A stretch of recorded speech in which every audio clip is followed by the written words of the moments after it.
Morning to all participants. Thanks for taking out time and joining us on Q1 FY22 earning call. Today's earning call and discussions and answer given may include forward-looking statement based on our current business expectations that must be viewed in conjunction with risk that pharmaceutical business faces. Our actual future financial performance may differ from what is projected or perceived. You may use your own judgment on the information given during the call. Our business performance has been better than our own expectations for the quarter. The domestic formulations business delivered 25% growth over previous year, and excluding 54 crore of domestic hydroxychloroquine institutional business which we had done in last year first quarter. If we exclude that, then domestic formulation business has grown by almost around 41% in Q1 on a lower base. Some of the therapeutic area recorded a very strong performance. Our pain segment has given almost around 36% growth, which contribute almost around 49% of our businesses. That is excluding hydroxychloroquine business what we have done with institutions. Including that, the pain segment has just given around 6% growth overall. Cardiovasculars and anti-diabetics have grown by almost around 14%, which has contributed almost around 18% of the business. Antibacterials has done really very well. The business from 18 crore has gone to almost around 50 crore. It contributes around 8% of the business, and overall growth in this business segment was almost around 173% for the quarter. Derma is another business where last year first quarter we were facing problems because of lockdowns and other things.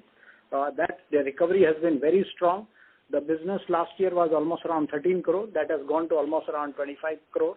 And the business growth has been almost around 89%, and Derma contributes almost around 4% of the business. Similarly, even anti-malarials in this quarter has done well, almost around 98% kind of growth, and its contribution is around 6%. The 20 crore business last year first quarter has gone to almost around 39 crore. Cough and cold is another segment where continuously in last financial year there was a decline. But in this quarter, first quarter of the FY22, there is a sharp recovery in cough and cold business, and that has also grown by almost around 83%, and it contributes almost around 3% of our overall business. So overall, it's a broad base. Most of the therapeutic area, we had a very strong growth in the first quarter of the current financial year.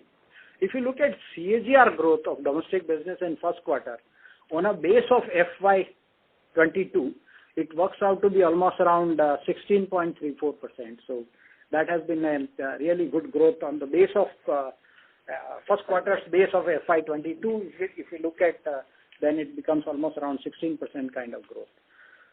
Because there is no point in looking growth from the base of FY21, because that was the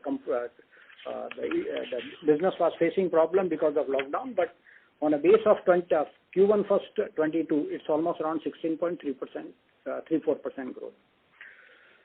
The broad-based treatment of hospitalized patients helped the antibacterial business growth. At the same time, selective lockdowns did not much disturb the overall market in the first quarter of the current financial year. Excluding almost around 259 crore exceptional business in Q1 last year on account of chloroquine and hydroxychloroquine that we had done last financial year. If you exclude that, and then on lower base of last financial year, we have recorded a business growth of almost around 23% in the current year. Overall for the company as a whole. We have achieved an EBITDA margin of around 27.1% for the quarter, in spite of 2% lower currency realizations compared to the last financial year, higher material cost at marketplace, increasing basic chemical prices, intermediate prices, petroleum prices petroleum product prices are at very high, which includes all the solvents which are used for API. So a lot of those costs and packing material costs because of commodity prices going up is also very high. And higher energy cost, transport costs and shipping costs. Shipping costs more particularly the container cost, that has significantly moved up. And also the promotional cost has started returning back in the first quarter of the current financial year, as the situations are becoming normalized now. The COVID-19 has posed tough challenge due to COVID infections at plant and loss of life due to COVID, as well as selective lockdown also disturbed the plant productivity due to less availability of manpower at certain of our plant during the first quarter. Having given the brief presentations, I will now like to open the floor for question answer. Thanks once again for taking out time and participating on this call. Thanks, Nitin. Thank you very much, sir. Ladies and gentlemen, we will now begin the question and answer session. Anyone who wishes to ask a question may please press star, then 1 on their touchtone telephone. If you wish to remove yourself from the question queue, you may press star, then 2. Participants are requested to use handsets while asking a question. Ladies and gentlemen, we will wait for a moment while the question queue assembles. To ask a question, please press star, then 1.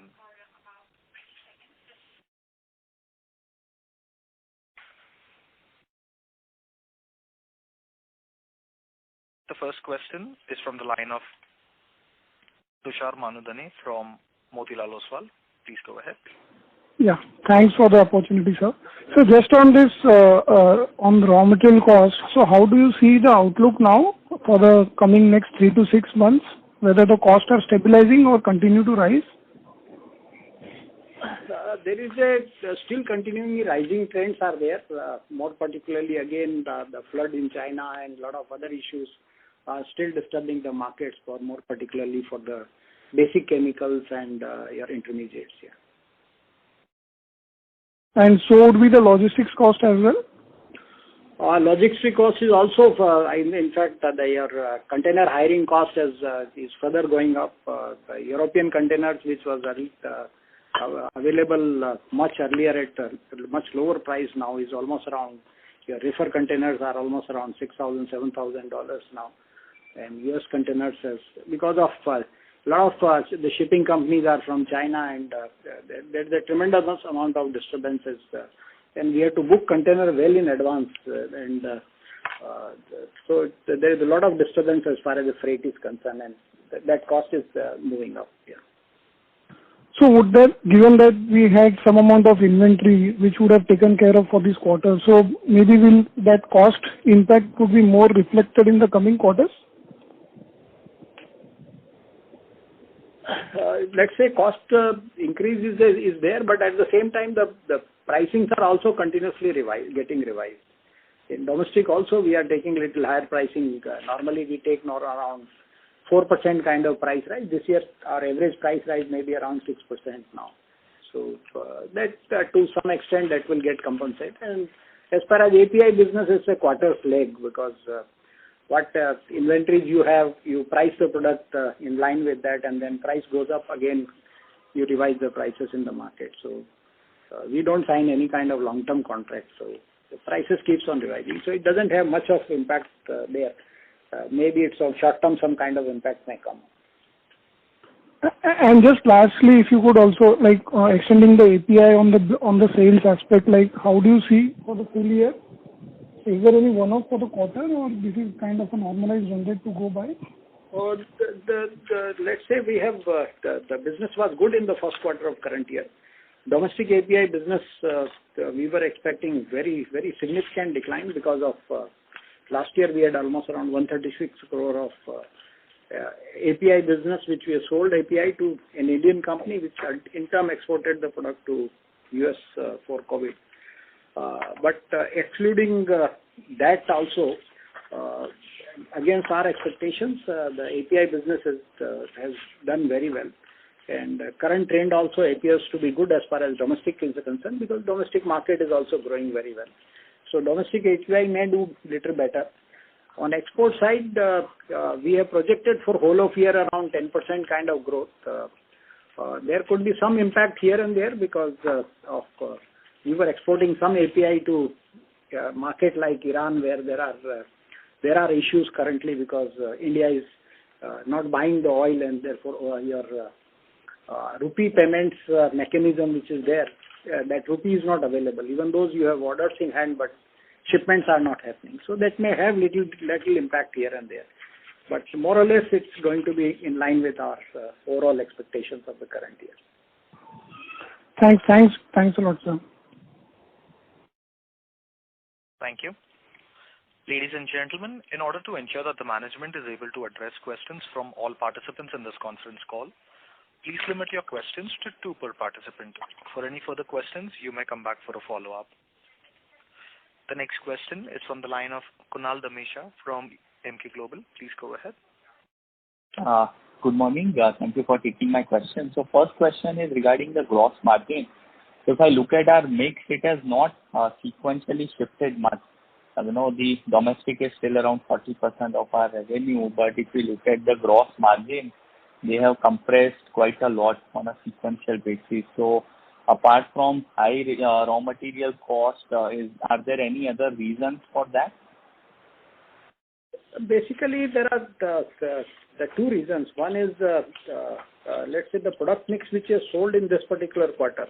As I told you that there are significant jump in some of the product portfolios like your antibacterials, anti-malarials, so those and cough and cold and all those kind of portfolio. Traditionally, their margin levels are low. Their cost of manufacturing is higher. And some of the anti-malarials, we have very, very low margins. And their business growth has been significant. So that also impacts. So we cannot see the pharma business sequentially. It has to be seen with reference to the quarter-over-quarter. You cannot see that. It has to be with reference to each quarter. Product mix is little different. So that's one factor. Of course, the cost of material has also gone up, but it's also the product mix which is also impacting overall on material cost side. And last year for first quarter, if you look at most of those business relating to chloroquine, hydroxychloroquine, which has happened, that has happened at much higher margin level. And therefore, the material cost was almost around 27%. But if you look at overall our material cost for whole of the year, it was around 32% kind of material cost. And currently in this quarter, it's around 33 point some percentage point, 33.4. So it's a little increase also is because of overall product mix changes. Yeah. Sure. And second question is on other expenses. So you alluded that now that the promotional activities are coming back, but still I believe we are still at around 300 crores. So do you expect this 300 crore cost line to move up materially in the coming quarter? More or less, like say, cost increase trend would remain the similar kind of trend which we have witnessed in the first quarter. First quarter, there is some kind of exceptional entries also there of some provision of diminution and value of investment. So around 16 crore we have provided on that.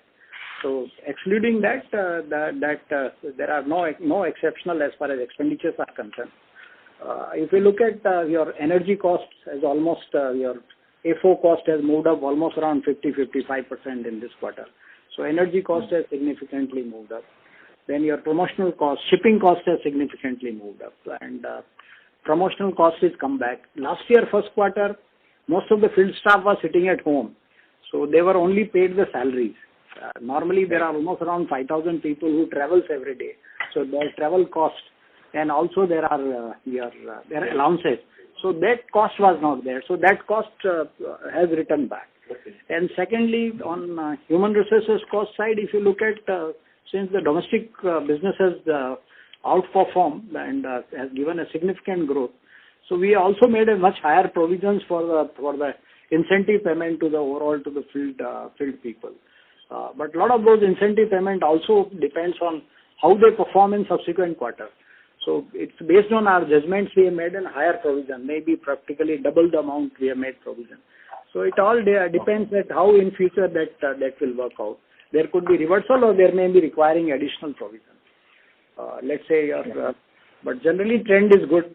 July trend has been very good and August has also opened very well. So we don't see any kind of concern as far as domestic is concerned.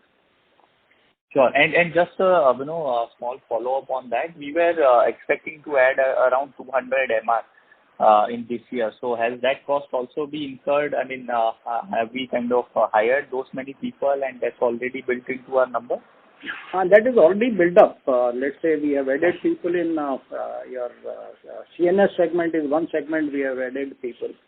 Another we have added people is in ophthalmic segment we have added people. And some people we added in towards the derma business. And derma business for us is doing very well now. Very good recovery has happened. So it's not that these products people have become productive, but their cost has come in the first quarter. So. Sure. Thank you. Thank you. The next question is from the line of Damayanti Kerai from HSBC. Please go ahead. Hello, sir. Thank you for the opportunity. Sir, my first question is on India business. So you have mentioned we have seen very good recovery in some of the segments. So just to understand, like, are these? I understand, like, most of these are seasonal in nature. So how do you see India growth panning out in next few quarters? As already indicated that yes, there was some impact of COVID also in that because there was a growth rate for the hospitalized patients and therefore there is a sharp recovery in the antibacterial. But normally the antibacterial sales happens very good in the your rainy season because a lot of infections happens around that time.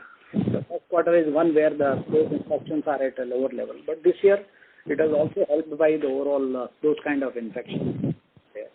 And overall, let's say trend appears to be good. We have projected for the current year that this domestic business should be growing around 16 to 18%. The trend it appears that we may have to revise our guidelines for this. Okay, so this 16 to 18% you might revise later on, but so far you are seeing good trends. Yeah, we are seeing good trend. Yeah. Okay, sir. My second question is on your capacity expansion for API. So, can you please provide update there?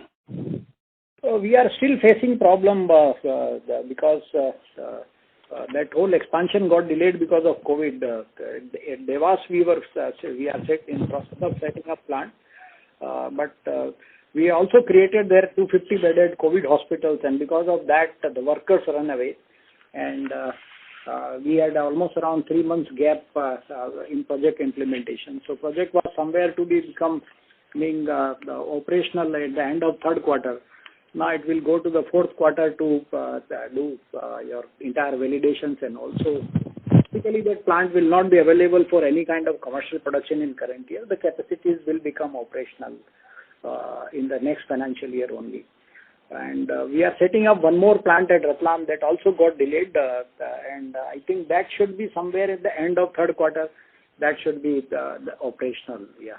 So some kind of additional quantities may be available in fourth quarter for business. Yeah. Okay, so broadly we should be expecting these new plants will be contributing from next fiscal year onward. Yeah, next fiscal year onward. Yeah. Okay, sir. I'll get back in the queue. Thank you for your answers. Thank you. The next question is from the line of Prakash Agarwal from Axis Capital. Please go ahead. Yeah, hi sir. Thanks for the opportunity. On the export side, just wanted to understand the outlook. I mean, clearly this quarter is a impact of high base of last year's quarter. On the outlook side, how do we see the branded business and the generic business shaping up, especially in Europe of generic business?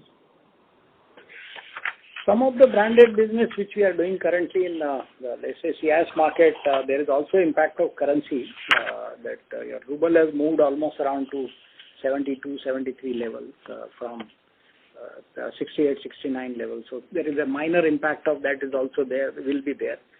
Some of the markets are also disturbed like Myanmar, where we were doing good business and currently because of all those turmoil which are there and there. So that market is disturbed. But some of the other markets, maybe in Africa and French African markets, are doing really very well. So it's a mixed trend. We have projected almost around 14% growth, but it's likely to be little less than that, maybe around 12% or something like that. So that will have some kind of little disturbances as far as that business is concerned. Generic businesses, last year we did a lot of businesses relating to hydroxychloroquine and all. And also the para prices, paracetamol is also one of the good products which goes in Europe and other market in a big volume. Because of para prices moving up to almost around double the level than last financial year. Currently the buying levels are low. So the generic European business may have some kind of impact of that. But overall, your API business, we should be able to achieve around 10% kind of growth. Domestic API should be able to do better than that. And overall, our guidelines continue to remain around 10% kind of growth, 8 to 10% kind of growth for the next year, for the current financial year. But looking at overall trend after second quarter, we will decide on and revise our overall guidelines for the current financial year. Okay, thanks. And any outlook, sir, for the gross margin? You mentioned not to look at quarter on quarter, but there is a sharp jump in the high margin domestic business. So how do we see the upcoming year, as the gross margins? Because this seems pretty low to us seeing your past performance. Yeah, our guidelines for this year on EBITDA margin side was almost around 25%. And in first quarter, we have recorded around 27% kind of growth. And the trend is likely to be better. So after second quarter, we will revise our guidelines upward, yeah. Okay, but any color on gross margin, sir? Gross margin is a quarter-on-quarter kind of, let's say, in this quarter, a lot of those businesses happen where the cost was on higher side. But that trend may not continue for a longer period. So overall, the material cost will come down a little bit, yeah. So gross margin levels will improve.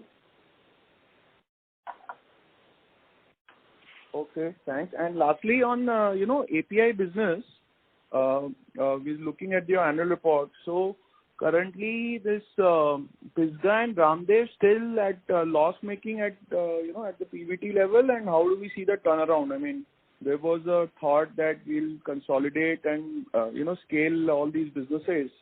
What is the 1-2 year outlook on these subsidiaries? Pisgah in current year may continue to remain a loss-making, but basically we had taken that for the CRAMS business, and now the business has started happening. We already won the 2 projects, and there are good amount of work in progress is happening on that. So it takes time for a new entity to establish there and all that. So that work is currently happening. So Pisgah, we don't expect that to make money. At the Ramdev, we are changing the complete product portfolio because they were more on intermediate side, and we are in IPCA, we don't do much of intermediate business. There is hardly any intermediate business. So we are now focusing more on API side. So a lot of APIs are taken for qualifications and a lot of stability, and those kind of works are going on. So maybe current year they will be on losses, but on a longer term, maybe next financial year, we should be able to turn that down. Okay, thank you, sir, and all the best. Thank you. The next question is from the line of Surya Patra from PhillipCapital. Please go ahead. Yeah, thanks for this opportunity and congrats for the good set of numbers, sir.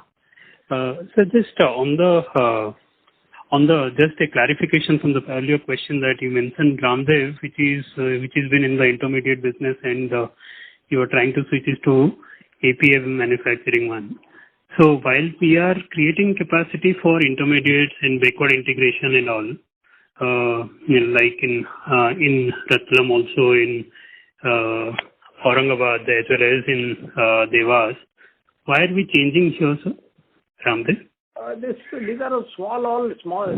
Ramdev is not a very big plant. It's more suited for small, high-value, small API kind of thing. So it's not a plant for intermediate.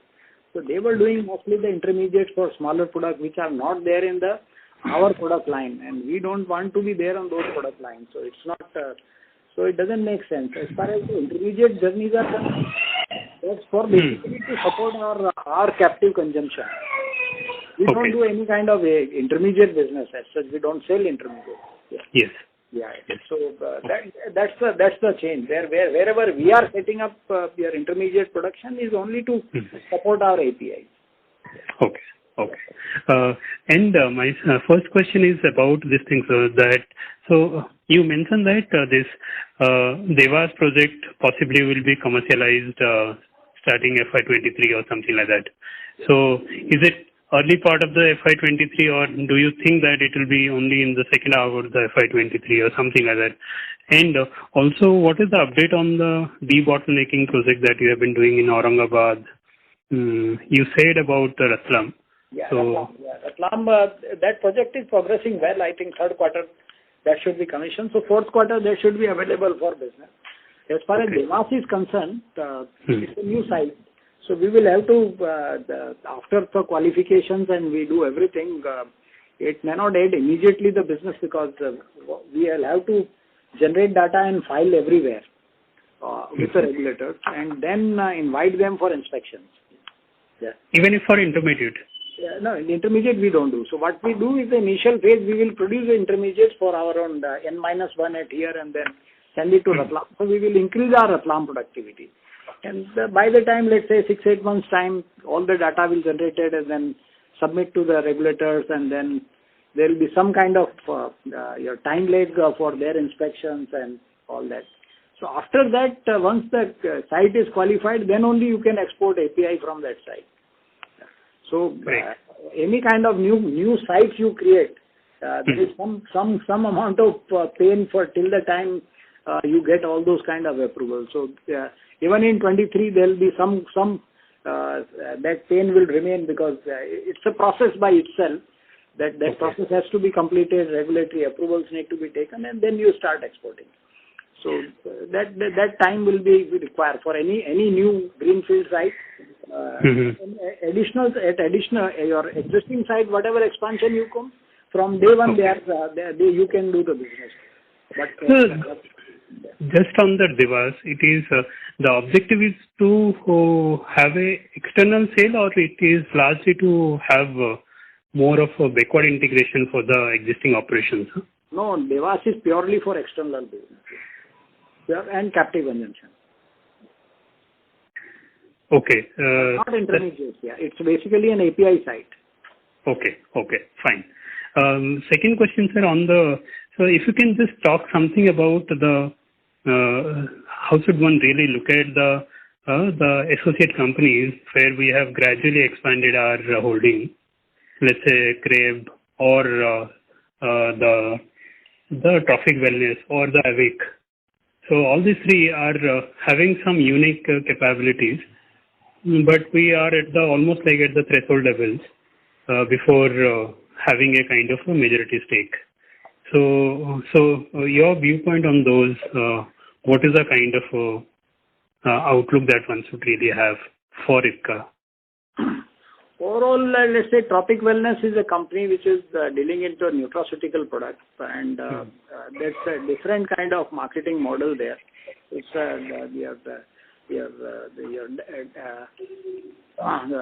direct selling to the customers. That's the kind of model is there. And that business is doing very well. I think overall last financial year we did I think business of almost around 100 crore and that company, and had a profit of more than 20 crores. So that is there as far as the Trophic Wellness is concerned. And that business is also shaping up very well for nutraceuticals. So your wellness is one particular area where in longer term that businesses will do well and will have a much higher growth. So we have increased our overall holdings because there were when this company was started, there were 3 partners were there, and one of the partner wanted to exit, so we bought his stake. So there were 3 partners in this. IPCA was also one of them. And with that, overall our stake has gone up, and we have become now, it has become our subsidiary company. So that's one. And as I have already talked about Ramdev, it's a plant is more suiting for your high value, small volume kind of those kind of products, and that's the journey we are having from that particular plant. And as far as the Avik business is concerned, it's more on the steroid side, steroid and that business, and we have not increased our stake in that company. Our stake more or less remain at the same level. Yeah. And as far as Krebs is concerned, yes, it's basically a fermentation plant. There are two plants. One is at Nellore and another is at Vizag. Nellore plant is already on break-even and it's started earning money. But as far as your fermentation plants are concerned, we are still facing some kind of issues there. But hopefully by this year end, we should be able to, because we have overall a lot of changes we have already made there, and we are also changing the product line, and we should be able to now come to the break-even in by the I think maybe the third or fourth quarter of the current financial year. And it's basically a fermentation plant, and with a very high, very large fermenters base. It's not a small fermenter base. Very large classic fermenters are there in that plant. It basically was producing Simba, but their process is not efficient, so those also we are changing now. Excuse me, this is the operator. Mr. Patra, may we request you to come back for a follow-up, please? Thank you. We take the next question from the line of Kunal Randeria from Edelweiss. Please go ahead. Thanks for taking my question. So first, on the domestic business, a lot of the top brands like Zerodol and Extension, CTD, Foytrex, these are number one in the market and have huge market share. So I'm just wondering if the upside, at least in terms of market share expansion, seems challenging. So just wondering what your thoughts are, for the longer term growth for some of these brands.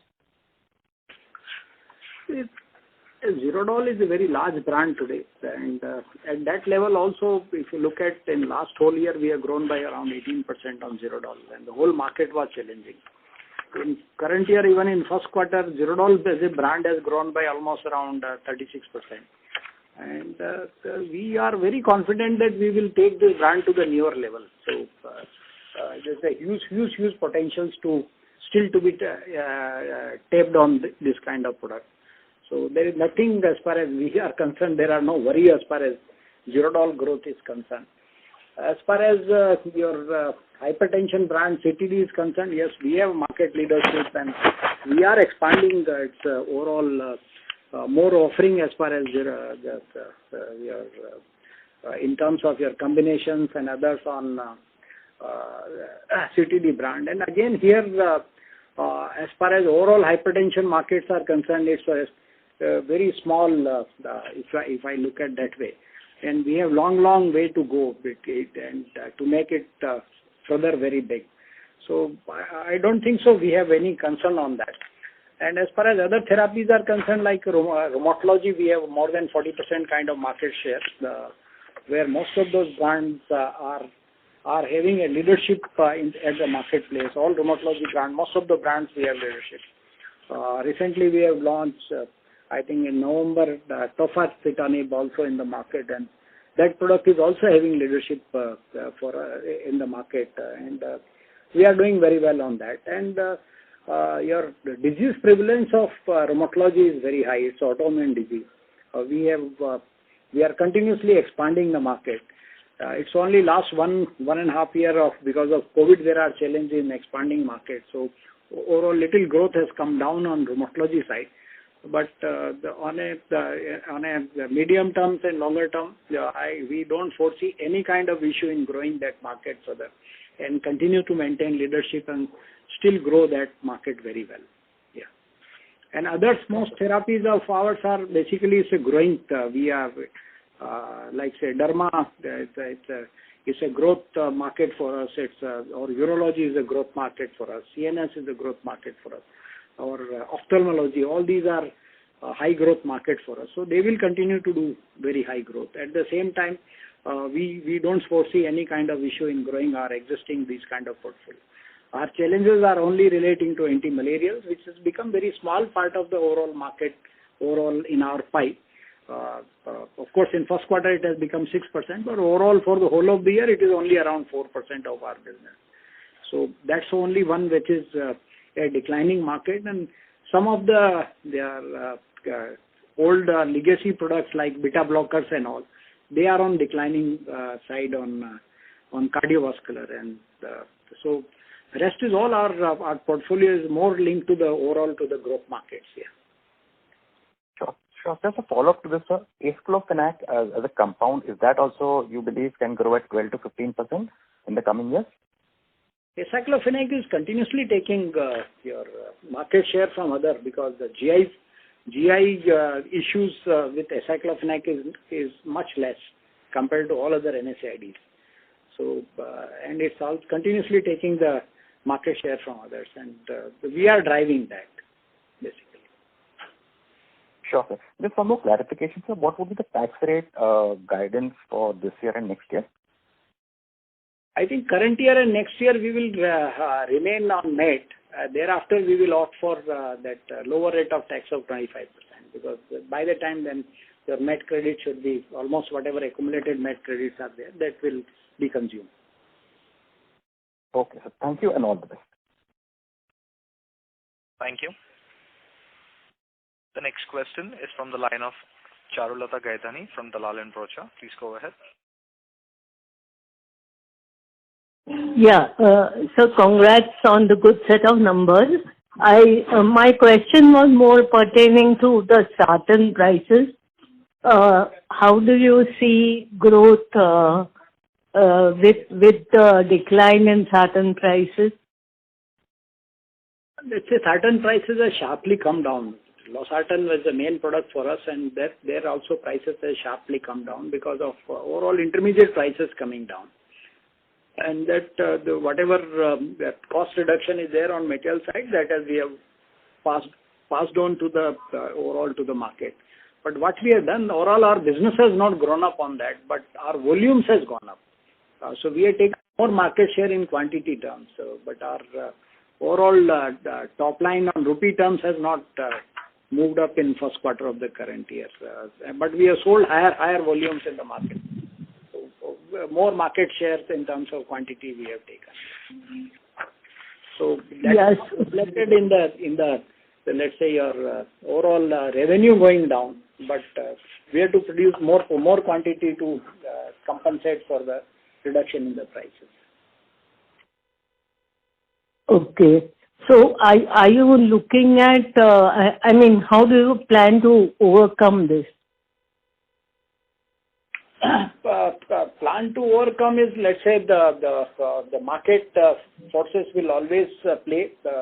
Sometimes the intermediate prices are higher, sometimes the prices are lower. We also are developing a lot of the sourcing from India also on that,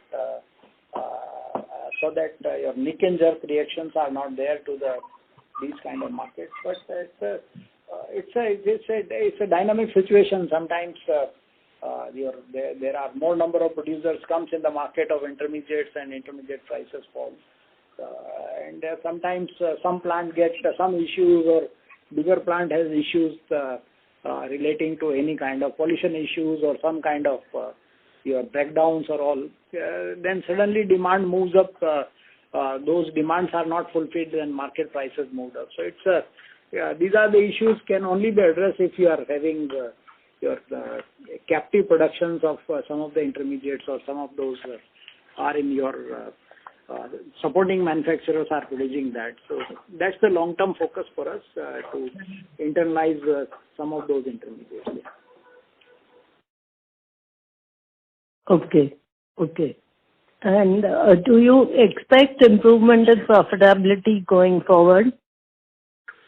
In continuously last few years are moving on, and will continue to move upwards as the product mix are moving towards the higher value chain. Yeah. Okay. Thank you. All the best. Thank you. The next question is from the line of Kunal Damisha from Emkay Global. Please go ahead. Hi, thank you for providing the opportunity again. So we are planning to commercialize Dewas probably in FY23. But will we have a higher operational cost related to it once we kind of commercialize, but then there'll be no revenue, at least as you suggested, for some time till we get the plant inspected and all? And what would be the quantum of those operational costs initially? Let's say when you start the plant, immediately your operational costs may not get fully recovered. But as I said that we will produce N-1 from this particular plant and shift it to our Ratlam plant and keep on producing API from there. So we will, it's not going to be a complete loss or no revenue. That situation will not be there. They will be transferred, the N-1 will be transferred to Ratlam, and then from there the APIs will be produced. So that's going to be initial journey till the time plant gets the regulatory approvals from the regulators. So it's not that this will be incurring huge amount of losses on operational costs and all. Yeah. Sure. And the second question I have is again on Sartan. I think few quarters back we were thinking to add a continuous manufacturing facility for Sartan. But then I think the market forces have moved, quite significantly. So are we still on track to do that investment, or? We said that we have set up one particular continuous process plant to produce one particular intermediate. It's a 23-step process is there, and we have successfully done that to improve the yields and others. But on one particular step, we are continuously facing the problems for the MOC of the particular equipment, and that challenge is continuously there. We are in process of consulting with a lot of experts and finalizing now that what kind of corrective actions need to be taken on that. So it may be another few more months here and there, and thereafter that plant will be completely operational, because that one particular step challenge is still there. So we will reduce the intermediate cost of that particular product significantly. Sure. And lastly, beyond FY22, what are our capex plans? The capex more or less now, because almost on API side we don't have surplus capacity. There will be also some kind of intermediate journey will be there. And formulation side, as the business start moving up, some kind of balancing equipment and all will be needed. Maybe I think 1.5 years after, we may need even capacities for our domestic production also, because Sikkim plant is almost running at full capacities now. So we may need to make some kind of more investment there. So overall capex cycle may remain around 400 crore level for next 2 to 3 years. Yeah. Sure. Thank you. Thank you. The next question is from the line of Dipali Pataria from Samiksha Capital. Please go ahead. Hi, am I audible?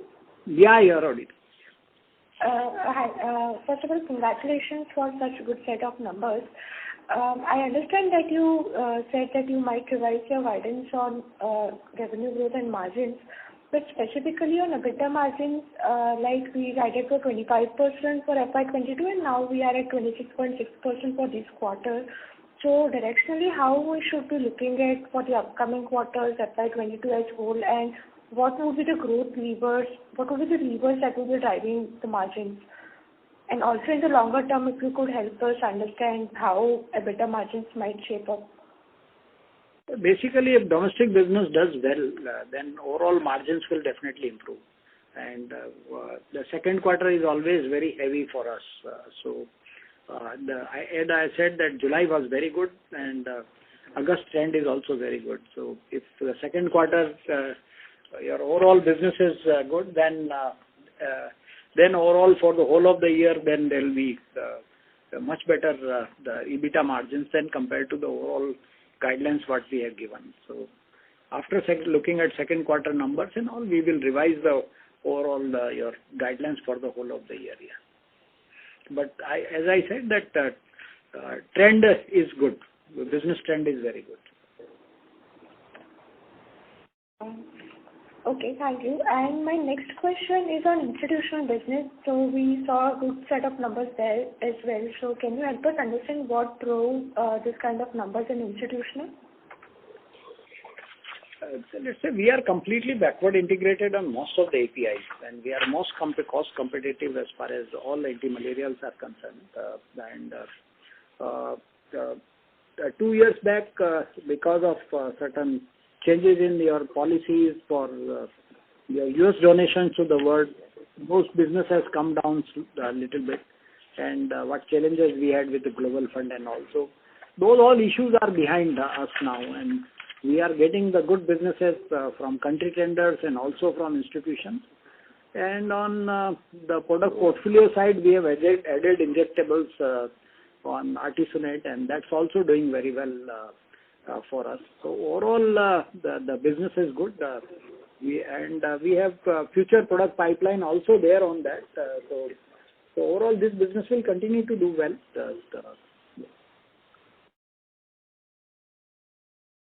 Okay, thank you, sir. Thank you. The next question is from the line of Uday Shah, an individual investor. Please go ahead.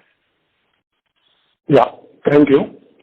Sir, overall plan for our investment in Makers Laboratory and Resonance Chemical, if you can give some color. IPCA has no investment in Makers and Resonance. It's a separate company. So, and I don't look after anything of Makers and Resonance, so I will not be able to give you any answer on that. Okay, thank you, sir. Thank you. The next question is from the line of S. Mukherjee from Nomura. Please go ahead. Yeah, thank you, sir. Sir, can you, on the API business, once those expansions are in place, so what kind of capacities we will have compared to the current levels? Overall capacities will increase by almost around 20%, yeah. With all the three plants, 2 plants at Devas and 1 which is coming up at Ratlam itself, yeah. So around 20% API capacities will go up, yeah. And do you think it is enough for, what should we think about? Actually, I'm just thinking about, a medium-term growth for the API business as these capacities come and the product mix that you have. So how should we think about growth, sir, over a medium term for the API business? By and large, all these capacities on API, our whole focus first is captive. All these products which are taken up for API manufacturing are basically linked to our formulation journey. And by and large, these capacities which we are creating is, let's say that at some point of time the US will get cleared, and then we will fall short of capacities. So it's also we are building those kind of hedges. Otherwise, when US get cleared, we may not have the API capacity even to have for our the captive consumptions, because we can't then whatever customer base we have created and servicing them, that cannot be denied those APIs. So, and at the same time, our API volumes are also moving up. So that because of that, we are creating these kind of capacities so that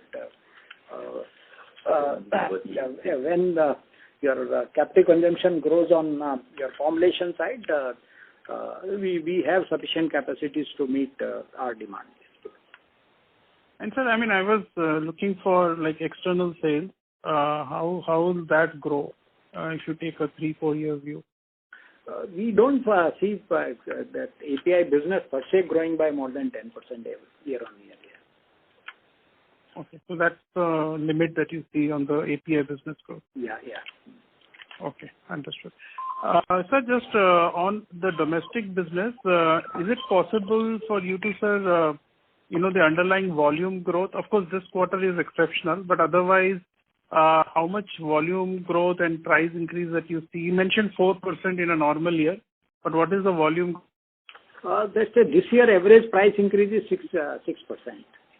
Yeah, that's I think this year, right? But generally it's 4%. Normally our price increases are around 4%. Yeah. And the volume more or less we are closer to your wholesale price increase overall. But this year, since all the inflationary trend is there, so and also because all the material costs are moving up and energy cost is moving up. All those costs are moving up. So therefore, we have taken little higher price increase in current year. So rest is all volume growth. If we have grown by the 23-24%, it's only the 6% is coming from price increase. Rest is all volume growth. Okay. And so Zerodol, I mean, what kind of volume growth that brand is? I mean, what kind of brand growth you record there? Volume growth in Zerodol. Zerodol is last year it has grown by 18%, so it's almost around 14-15% is volume growth. The first quarter it's almost around close to 30% is volume growth. And so this 14-15% volume growth in Zerodol, you think this is sustainable? You think over the medium term? We still see a huge amount of opportunity as far as Zerodol is concerned overall. Okay. And any kind of competitive pressure you have here, sir? I mean, for competitive dynamics or, any kind of price pressure, etc. is possible you see, or you think the market itself is, there's enough opportunity to grow this, so there's space for everyone to grow? As far as the competition from brands of Zerodol is concerned, they were there always and they will continue to remain, but we have leadership across products and across all the states of the country. So every state we have leadership, and there is a huge difference between us and the second leader. And therefore those some kind of price competitions and all it's not there. And the Zerodol is also not priced aggressively. It's priced around the competitors' prices only. It's not we are as a larger brand we are not taking any kind of premium on pricing because it's a product with huge amount of volume growth. So the price growths are more when it's somewhere on maturity side the products start moving on maturity side. So we are not too aggressive on taking prices growth on that. It's more or less around the competitions only. Okay. And sir, last question, sir, just quickly on the tax rate. You mentioned FY 22-23 we should be at 17-18%, and FY 24 we should take 25%? Yeah. Okay. Thank you, sir. Thank you. The next question is from the line of Ashish Thavkar from Motilal Oswal Asset Management. Please go ahead. Yeah, thanks for the opportunity. So on the revenue guidance, you said 8-10%, and you might consider it revising upward. So does this guidance include the SCQS numbers, or the 8-10% is excluding the SCQS of last year? Ashish, the guidance given was vis-a-vis the income of whole of the last year. So last year, whatever sales that have come of SCQS, CQP, everything is included in the guidance. Okay. Yeah. Okay. Yeah, fair enough. And so correct me if I'm mistaken, because I guess last quarter you guys had said FY23 we will revert to 25% tax because in FY22 we will exhaust all the credit. Yeah, Ashish, FY22, that is current financial year and next financial year. That is FY23, we will remain more or less in MAT tax only. We will be utilizing the MAT credit available. Maybe in the subsequent financial year, we will revert to that lower tax regime, which is about 25%. Okay, in FY22. FY22 and FY23, it will be current tax rate will continue. In FY24, it will perhaps change to that 25% regime.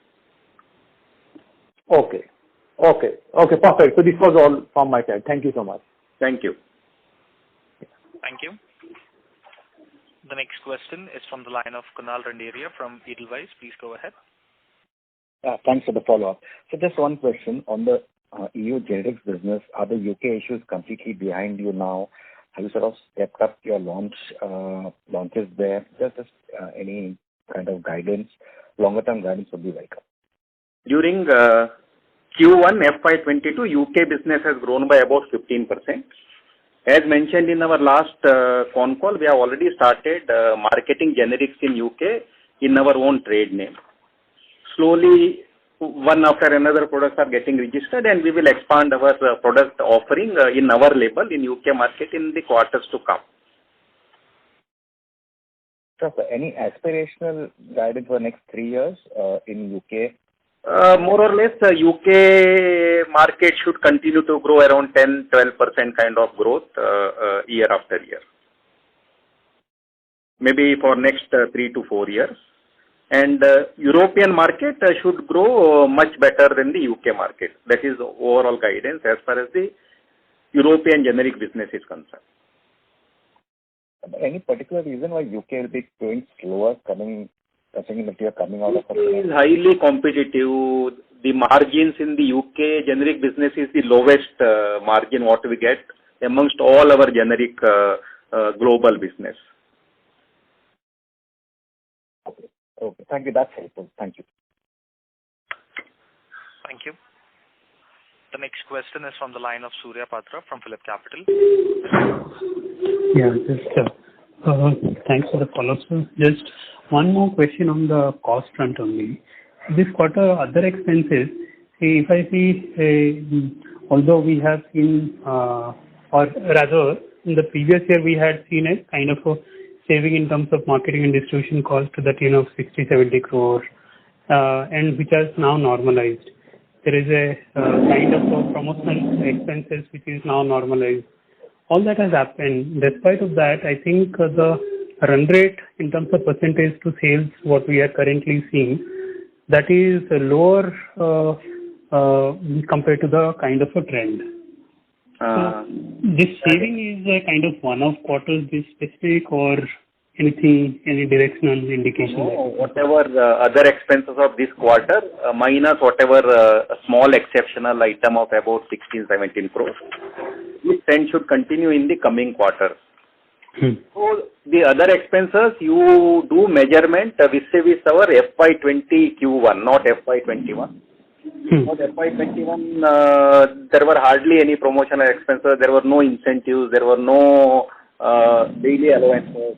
And if you see today, apart from those things coming back, there is also higher inflation cost because of fuel, energy, plus shipping.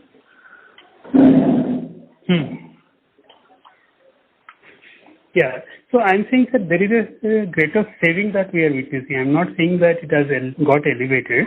See, absolute number could be looking higher, but I am saying that in terms of percentage to sales, if we consider, there is a kind of meaningful saving. Surya, if you see our CAGR growth in the sales of last 2 years, it is more than 17-18%, and the cost inflationary trend won't be to that extent. So this particular trend will also going as we move ahead also. So if you see percentage of sales, all this cost, it will what? It will go up according to the inflationary pressure, not beyond that. Of course. Yes. Yeah. Yeah. And when your sales grow higher, as a percentage, it will go on reducing. Okay. And just last one question on the Onyx side, sir. How is the performance there? Whether the COVID-related thing that is there any continued impact on that, or what is the kind of outlook that you are going to give on that front? As far as Onyx is concerned, since last 3 years, quarter on quarter, they are growing. And as far as this COVID-related, we have not felt anything as far as the Onyx operations are concerned. Okay. And just one statement that Sir has mentioned about a definite kind of clearance of the plants from the US FDA side. So any progress that you are witnessing, sir? No, between last quarter and this quarter, there is status quo. Nothing so far. Sure, sir. Thank you, sir. Wish you all the best. Thank you. Thank you. Ladies and gentlemen, that was the last question. I now hand the conference over to Mr. Nitin Agarwal for closing comments. Sir, do you want to make any last comments, sir? No, nothing, Nitin. Most of the things were covered during the question-answer session. I don't think anything is further left out. Okay, sir. Then thank you very much, everyone, for taking the time out and participating in the call.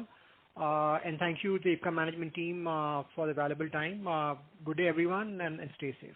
Thank you. Yeah, thanks, Nitin, and all participants. Thank you. Bye.